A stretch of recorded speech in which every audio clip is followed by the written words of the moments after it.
Brad has over 10 years of experience working at the forefront of Exclaimer's email signature management solutions. He's instrumental in defining Exclaimer's product roadmap and ensuring the company's development teams bring features to the market that provide true business value. J. Peter is an internationally published author, journalist, global technical speaker, and multiple Microsoft MVP for Exchange and Office 365. And he's the co-founder and chief content officer of Clip Training. And with that, I'll now turn it over to you, JP and Brad. Thank you, Roger. Yes, it's good to be with you, Brad. It's very good to be with you, J. Peter. We've met a few times, spoken a few times. The audience is going to be they're going to be tired of us blowing each other's horns on this for half an hour. But yeah, so. J. Peter. So let me tell the audience a little bit more about myself, because I never get tired of doing that. As was already mentioned, I'm the co-founder and chief content officer for cliptraining.com, 8-time awarded Microsoft MVP for Exchange Server and Office 365, or now M365. Technical author, speaker, journalist, and ultimately you might say, well, that's great. So we understand you're here in this conversation because you know Exchange really well, you get Exchange online, and that's true. But actually, there's more to this. There's a good reason why I'm here, and that is my story, and it's a good one. And so when I was told that I had a chance to talk with Exclaimer and be a part of this, I jumped at it, because here's what was happening. For me, with your years of Exchange background, I mean, 20 plus years of working with Exchange, you would think that I could take my company and do anything with signatures with ease. I mean, you would think that everybody would be able to have just the right signature, it would look great. But the problem is that it wasn't about what I wanted or what I thought I could do. It's about what's missing or not built into Exchange Server or Outlook to help me to do that. And so as much as I tried, the Outlook signatures for my company were inconsistent. Everybody had different needs. They all had different resolutions for the logos and such. And then don't even get me started on mobile signatures. Everybody, of course, still has it saying from my iPad or iPhone. There's no consistency, no graphics. It was horrific. And basically, I kept trying to use things like transport rules and such, which are okay for basic disclaimers, but not great for more advanced disclaimers and such. And I went through the stress of all of this until finally I just said, you know what, forget it. I need to look at Exclaimer. And so we switched everyone to Exclaimer, and problem solved. And so now I've set the ball here, because I'm sure everyone's probably wondering at this point, if they don't already know, the next question is, who's Exclaimer? Brad, tell us who Exclaimer is. So Exclaimer, we are, and this might be a dubious status or title, we are the market leader, the world leader in email signature management solutions. What is that? What do we mean? So an organization of any size, we get customers who have like 10 people in total. We get customers with some big names that I'm probably not allowed to mention, with tens of thousands of employees worldwide using this to basically standardize their email signatures. We may have started off on Exchange 2000 a long time ago. That is a long time ago. I know. But we now work with Microsoft 365, as we're supposed to be calling it, Google Workspace, because Google also have to change their cloud product name if Microsoft does, Exchange on-premise. We're used by, if you calculate it based on the number of licenses sold for X size companies, it works out to 75 million users around the world in on every continent. I imagine maybe even Antarctica. And we are a Microsoft Gold partner. We're part of a number of their various partner programs, actually. But it's funny. The thing is, you were talking at the very beginning about how you would think that you could cover this off yourself. And sometimes at these shows, and J. Peter, even with your conversational geek books on the stand, people will come up to me from all kinds. They might be of an IT background. Sometimes it's a marketing person, because it's more of a marketing focused show. They come up to me and they go, email signatures? You sell email signatures? Outlook can do this already. How do you have a product for doing this? How do you have a company even for doing this? But it is actually a real business problem. It is a complication for a lot of companies, you were telling me actually that you guys at Clip Training actually kind of have a bit of a situation where you had to use our email signature software, well, probably a long time ago now, but yeah. No, it really it saved the day for us. For me, the first time I ever heard of Exclaimer, I was in the middle of working through a migration for a very large organization, over 100,000 mailboxes. They were moving from on-premises to the cloud with Office 365 at that time, now M365. And we kept coming back around to, okay, what do you have? What are you working with? What do we need to move? And so forth. And they said, well, we also have Exclaimer. And I said, what's that? And they explained it to me, and it was amazing because I'm thinking, if 100,000 plus mailbox organization uses Exclaimer for their mailbox, emails and such, to enable for consistency and to enable for proper marketing and such, using email addresses in that way and disclaimers, then really an organization of any size should be looking at it, large or small. And that's when I struggled with it for Clip Training, and then finally said, why am I struggling with this? I can just go to Exclaimer and just put it together. And of course, I didn't know how easy it was going to be for real. I mean, you think that it's going to be easy, but once I started using the tools, it was fantastic. So I know maybe we're overselling at the beginning here, we could end this right here. Okay, and there you go. That's the end. But I think you probably want to hear more about what you guys really do and how it works. Yeah, completely. So when we're talking about email signatures, because people also sometimes will call it an email footer, sometimes, and sometimes they actually come along and they're saying, Brad, we're a real estate agency, and we have these realtors putting their faces up on signs outside houses, but then they email these people directly. They want them to see that photo on their email. Now, they might not come to us saying email signature, but actually it's the same thing. It's us adding that content to everyone's email. So you've got a bunch of examples here. That might be the logo.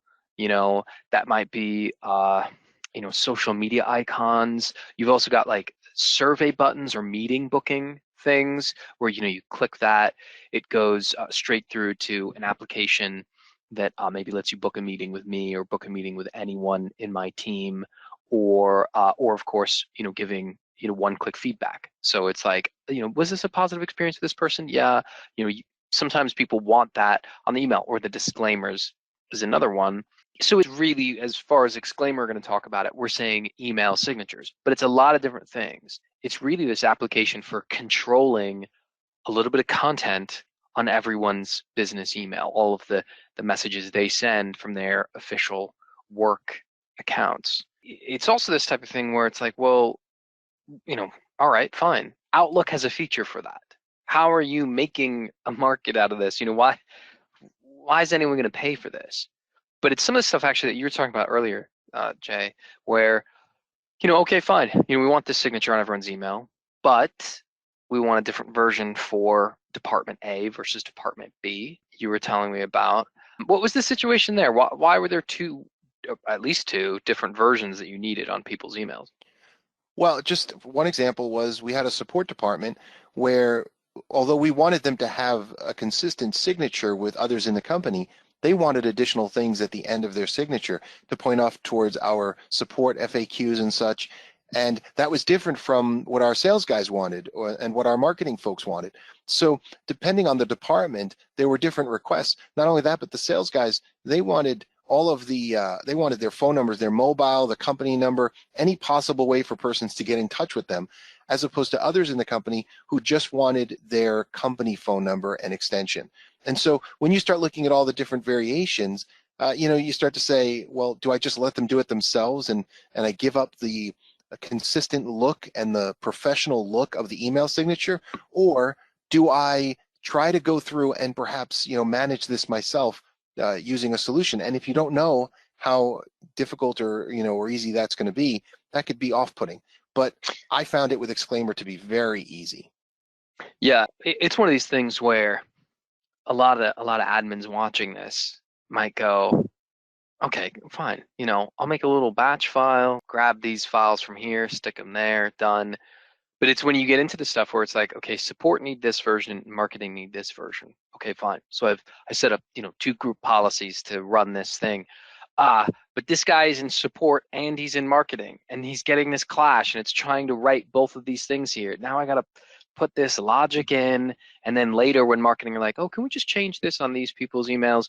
You have to go back and crack open this script that you wrote, you know, or whatever it was, these, you know, these conditions and so on, and this PowerShell, and pretty quickly, already in that amount of time, you're like, I need to be on other things. I need to be doing other stuff. Right, but that's a full-time job now. You just gave me a full-time job. Yeah, I know, and that's also the funny thing is sometimes with, you know, with these organizations, you get someone going, well, you know, I did our thing internally, you know, I made this internal tool for deploying these. Can we just kind of get what that was doing into your product, Exclaimer? And we'll get onto that later on, but we do actually have some ways that we can take what you might already have and put that into Exclaimer.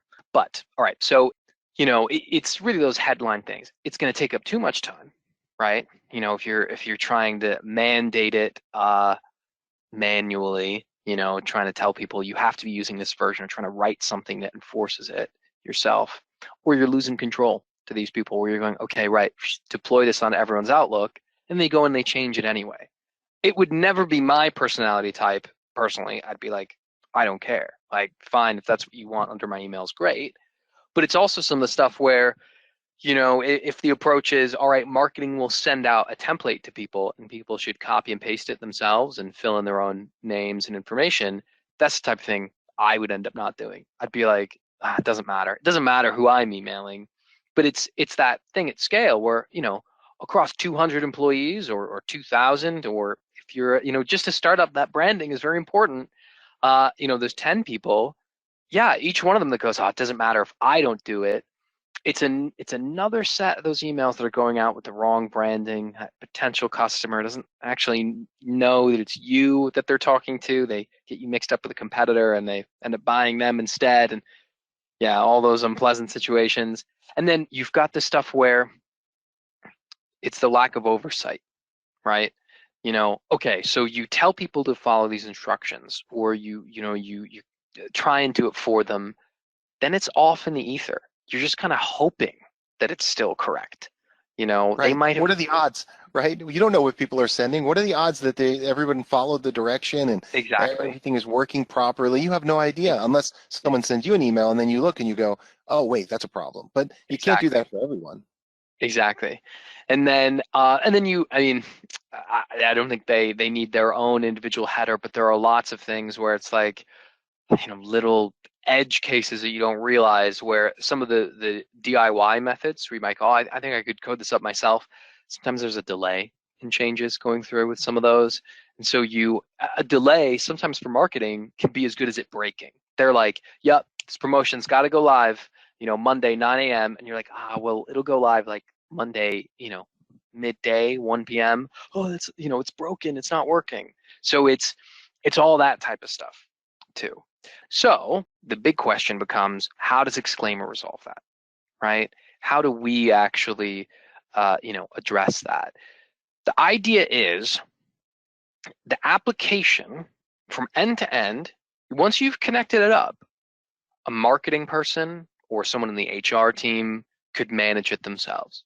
So they could, you know, design the signatures, decide how they want it to look, decide who it applies to, you know, maybe even give different versions on different types of emails. The obvious example is new message versus reply. And then the Exclaimer application is pushing that to everyone's Outlook, putting it on all their emails, actually regardless of what device they're using, you know, phone, tablet, whatever. So really is, once it's in place, it should be, from IT's perspective, a fire and forget thing. Next time marketing come along and they go, we actually need a new banner here. Great. Remember, I gave you the login for this application. Go in there. You can do it yourself. Done. That's certainly the reason a lot of people go for it. There is more to it, but we can get onto that later on, or maybe even in some of the questions. So that kind of brings me neatly onto the next slide as well, where, you know, all right, in theory, you could do this yourself, or you could do this without software. But there are a lot of bases that wouldn't cover, right? you can't ensure that people are following those instructions. You can't guarantee that it's conforming. Is it going to be formatted correctly? Well, I mean, they've been a little generous in this slide where we're getting a check mark for transport rules. And then we got a little note at the bottom that says HTML signatures can only be applied on HTML emails. That seems fair to me. I would accept that. But for a lot of end users, when they send from their phone, which defaults to plain text, right? It means that it's not going to add the signature. You might see just the raw HTML markup with div, open tag, and so on Right. added. Yeah. So and how many people, I mean, obviously everybody uses their mobile devices these days. So you get an email from their Outlook and it has one signature, and then from their phone it just says sent from my iPhone. Completely. You can't really have that. Or it has no code in there. That's and Jay, you advise a lot of Microsoft certified engineers. You talk to a lot of people out there. How often is it that the biggest people in the company, the most senior people, are also the ones that send emails mostly from their phone? They sit there in a meeting and just fire off emails from that iPhone or from that iPad. So it's absolutely, yeah. So now you've got even higher ups in the company are sending emails that don't look professional when they come through. And they're also the ones that will come back and go, it doesn't work. It doesn't add a signature. And you go, well, no, remember the way I've set this up, it is adding it, but it needs to be in HTML. You need to configure it. And it's like, oh, well, okay, fine. You get into the thing where from that end user's perspective, they're like, it's broken. And you have to kind of explain, well, no, it's very limited in that first Exclaimer Cloud column, and we should be avoiding that. So Exclaimer Cloud, and this being really a Microsoft 365 discussion, that's what we've got on here. You get the two approaches. So on the one hand, you have the client side configuration. You've also got the server side configuration, so that I can see the signature while I'm typing in Outlook, Outlook Web, Outlook for Mac even, but also it's being added as the email goes through Exchange Online. So those mobile devices, really any client, doesn't matter if it's not Outlook or whatever, any email can still get a signature because it's being added as the email goes through Microsoft 365. At Clip Training, what do you guys use? Do you guys use both approaches? Do you use one over the other? Actually, right now we're just using the server-side configuration. That's been working great for us, and especially since a lot of us are using Exchange Online and we're using Outlook on the web as opposed to installed Outlook. So in those cases, it works great to just use the server side. And also, that's the thing is, you could take either of these approaches, right? You could absolutely say, okay, well, we only really need the client side for our business, no problem. Or sometimes like, look, the server side, it covers all emails. What more do you want? I don't care if I can see it in Outlook while I type. It's about the other guy seeing it. So absolutely. Right. It takes some getting used to with the server-side configuration that you're not going to see your signature when you send that email. So you just have to mentally adjust a little bit. But once you get used to that, I mean, it took me a while to get used to it, a week or so. But once I got used to it, that I'm not actually going to see the signature and I'm going to hit send, then it was fine. It's just getting used to something new. Sometimes these customers also, they'll send out like a PDF and they'll say, all right, this is what the signatures look like. Here's how it's going to look on replies. Here's how it'll look on new messages and so on. This is what you should expect. So they also do that so that people don't go, I don't know what's going on here. It's like, oh no, remember I sent you this document and so on. So do we want to actually see the Exclaimer Cloud experience? Shall I? I think they do. Here, let me. Oh, see, there's another animation to the slide. You guys love the animations in your slides, don't you? That's okay. I think people do. They like them too. But yes, let's move forward into the showcase here and see it in action. Okay, so really, this is, like I was saying earlier, if we're talking about this being an end-to-end solution, once it's set up, once it's hooked in to Microsoft 365, this is really where I could create a new email signature or modify the existing one. I might say, actually that logo, it should have been this, I gotta upload the correct one, or even, I don't want to get too off into the weeds, but this font here, we've had a design agency create this specific font for us. I've got to upload it and so on. A lot of people often ask, does that mean something you have to upload any font you want to use? No, it's a standard website font. You just type it. I'm just pointing out some of the deluxe things in there, but you create the signature. And this is also the thing, Jay, for you guys at Clip Training, I imagine you guys create what, maybe like 2 or 3 templates, and you're just having it fill in the contact details for you from the AD. Is that right? That's correct, yes. And doing it this way, I'm not a graphics guy, but I was able to use the tools here through the design tool, and I was able to come up with signatures that looked professional, and then it would draw that information right out of our Active Directory. Yeah, exactly. Exactly. And so, what I'm making here is, or what a marketing person is editing, they're going, this is the overall layout we want. We want that logo. We want these details on here. And then Exclaimer's filling it in based on the sender, right? We've got, if it's Brad Shepard at greenorg.net, it's going to be display name becomes Brad Shepard, job title becomes product specialist, and so on. If it is Amy here, it's going to be Amy K. Gardner, developer. That's her email address, and so on. So it's filling that stuff in automatically. Sometimes people are like, well, this sounds useful, but I don't want to create all these signatures. That's the point. You make your template, we fill in the contact details, and then come back to your point from earlier, Jay, where you've got different content you need, depending on whether it's support or marketing or whatever. This, for the audience, because I know but this is really where we're saying, okay, this is my support signature. This only applies if you meet these criteria. If you're in that support and customer services distribution group, or security group, or whatever, or specific users I could list. This is supposed to just be a nice light webinar, but you can get very sophisticated and go, okay, if job title attribute in the AD or Azure AD contains specialist, or department contains support, then give them this support signature, and so on. And having independent criteria for all the different templates, even getting into stuff like only display this version between these 2 dates, use this alternate signature, or use the default one on new messages, but use this alternate one on the replies you could do. So you can get into all that kinds of stuff. Really, I could go on and on. Go on. I'll tell you, what we used it for that was really helpful. For our external signatures, we wanted it to look one way, bigger logo, more information, all the links to the social media.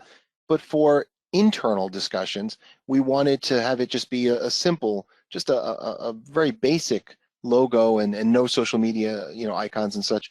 And what was really cool is that if I send an email to a person that's external and also someone that's internal at the same time, it actually sent 2 different signatures, right? One for, one that was the internal signature to the internal person, and one for the external person. I thought that was so cool that it actually figured out where it was going and applied the signature that made sense for that individual.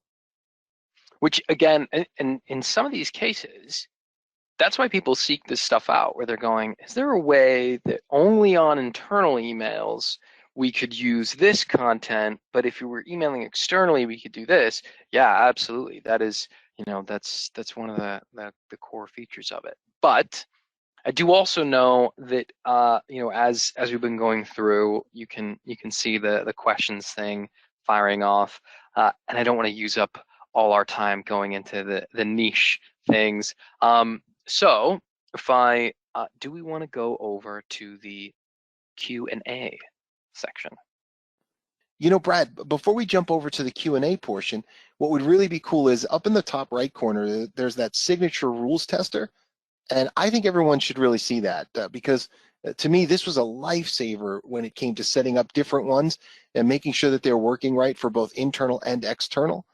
Show everybody how this works.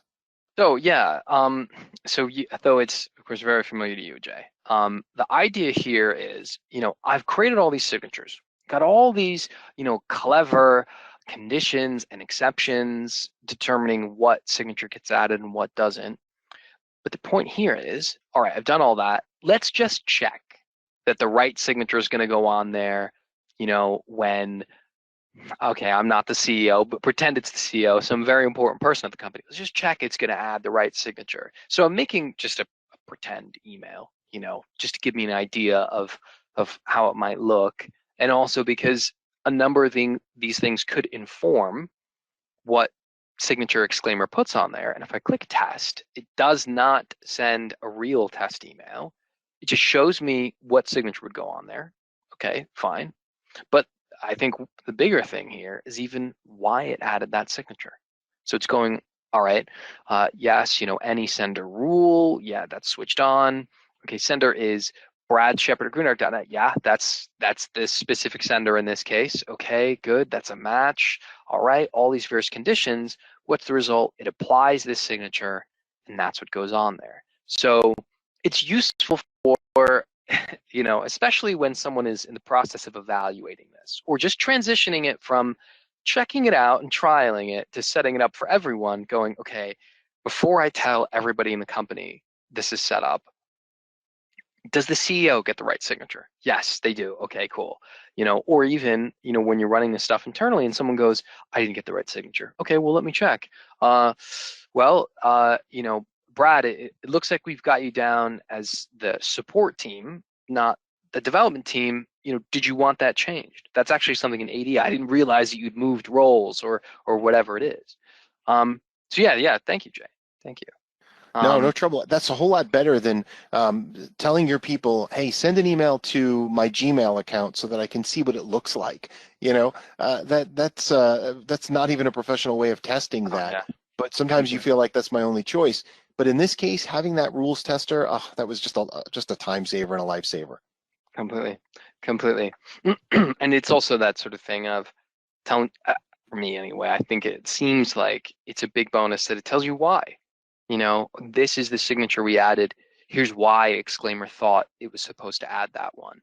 So you can go through and go, oh, yeah, Brad shouldn't be in the development England group. He should be in this other one or whatever it is. Absolutely. Excellent. All right. Well, I think that now's a great time to jump over and see what Q&A has come in and try to answer some of those questions. Well, we do have quite a few questions that are indicating to me that there's a fair amount of pain out there with regards to this stuff. So I'm going to jump into those. And Brad and JP, feel free to chime in as appropriate. So the first one is, whenever I build an email signature using transport rules in Microsoft 365, the signature always stacks at the bottom of an email chain. Why does this happen, and what can I do about it? So I'm happy to take this one, Jay, because there will probably be some ones later that you're better at taking. So this one, that transport rule feature, that disclaimer action, it really is intended just to add some legal text. It's not really intended to put any HTML content on there even. You can hard code in the HTML, and it will end up being expressed on the email, but in a lot of cases it might not show up. And it's not intended to be used for that signature feature. So it's not going underneath what you just typed. It's just being appended at the very end of the entire message body. What Exclaimer does is we actually will detect the reply separator, which indicates it's the end of your message and the beginning of the rest of the email trail, and we'll put the signature above that.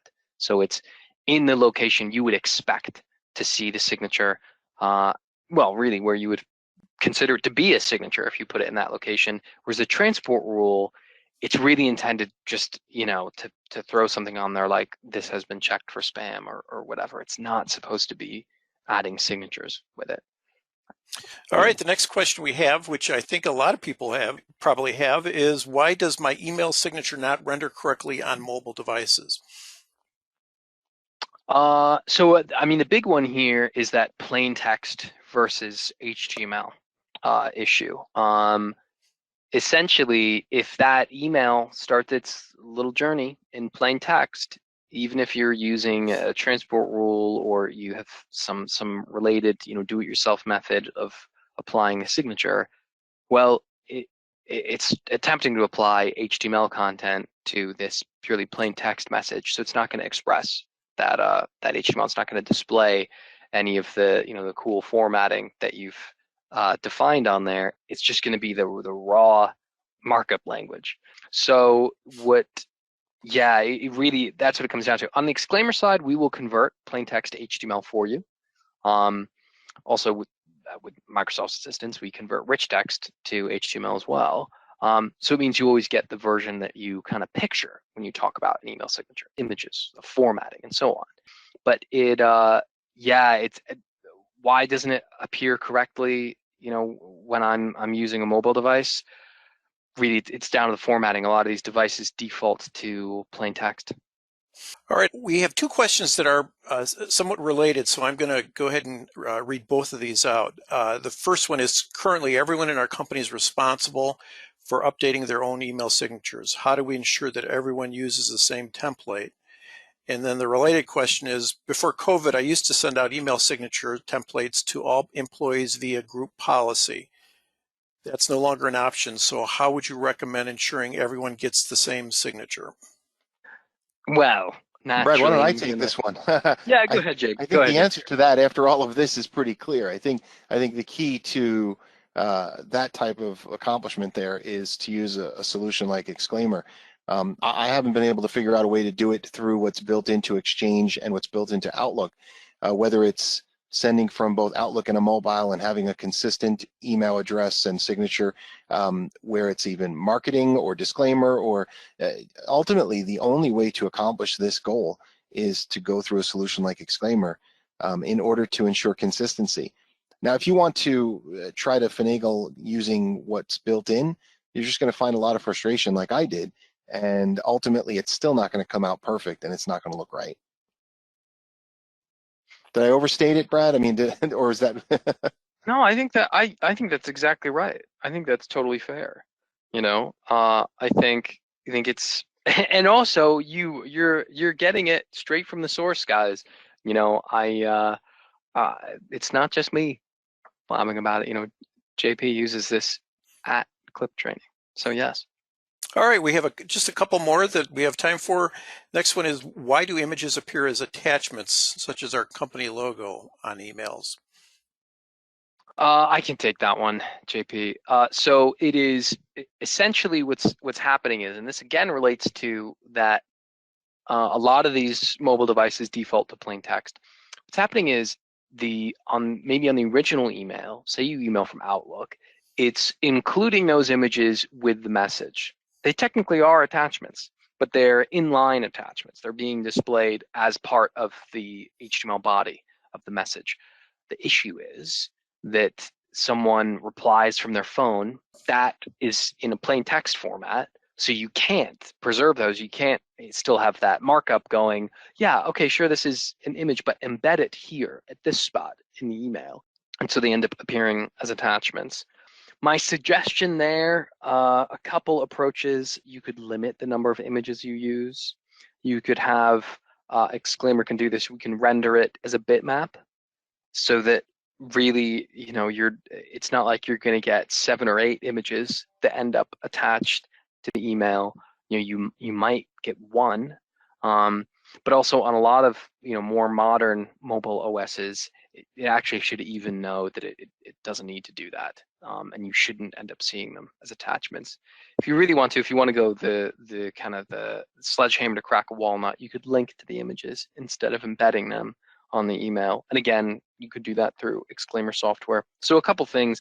It mostly comes down to the difference in formatting and yeah, the way that it's converting those from being something embedded to something attached. Very good. And we do just have time for one more, so this will be our last question. Are there any things you would recommend we avoid when it comes to designing email signatures? Well, I'll tell you what, JP, I'll give an answer, and then if you also want to give an answer, so that we're kind of, because there might have been things that you've done or seen, and I'll give a few. my big thing is I wouldn't put a URL, like a web address, just written in the email signature. The big reason is if you write out www.shepardit.com, someone probably has that domain, but anyway, my last name is Shepard. I'm just using it as an example. www.greenorg.net. If you then hyperlink that, but technically your homepage is greenorg.net/home, so many anti-spam products will pick that up as a phishing attempt. It may be dumb. It may be pointing at almost exactly the same URL. They don't care. They just see that the displayed URL is one thing, the linked URL is another, and they might add to your spam score. The easiest way to do it is just have the text and then hyperlink that. Check out our website and then link that to greenorg.net/home. That would be my tip that I think anyone could go to regardless of what they want to do.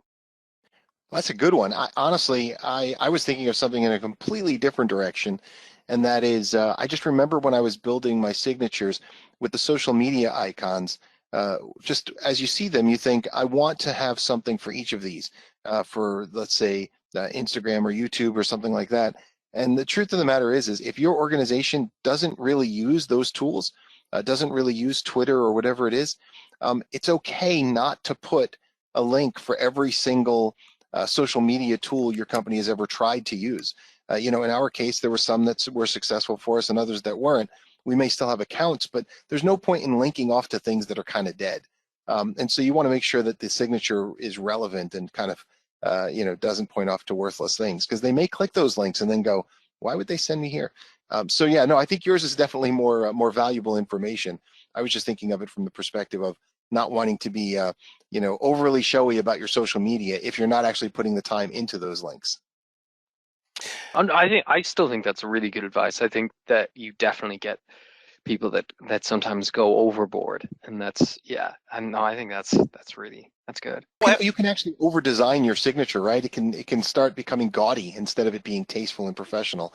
And that's something you worry about with your users, that you don't want people to do that individually. But then once you start getting all those design tools and you start building it, all of a sudden, it could grow a little out of control. So yeah, I would say put the reins on things sometimes and make sure your graphics people are involved.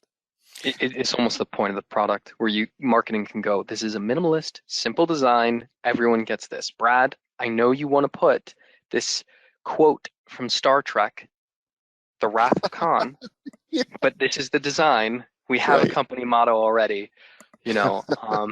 So yeah, it is partly for that. So yeah. Well, I hate to cut you guys off because this has just been a wealth of great practical advice and information, but we will have to wrap it up with that.